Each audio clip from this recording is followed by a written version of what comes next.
खोड़ियांवाला सफाक मां ने मुबैना तौर पर जहर देकर दो बेटियों को मार डाला। एक बच्ची जाँ बहक, दूसरी बच्ची की हालत इंतहाई तशवीशनाक हो गई।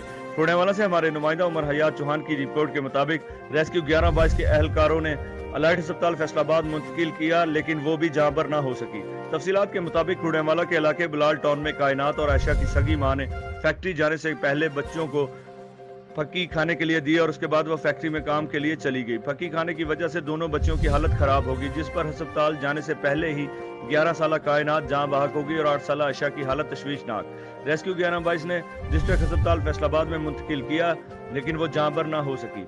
माँ ने अब से कुछ साल पहले अपनी एक बेटी को जाँ बहक कर दिया था, जिसकी वजह से उसका शौहर उसको छोड़कर चला गया था और अब भी औरत का चाल चलन ठीक नहीं बताया जा रहा है। पुलिस राय के मुताबिक वाक़े की तहकीकात की जा रही हैं और बहुत जल्द असल मुलज़िम का पता लगा लिया जाएगा।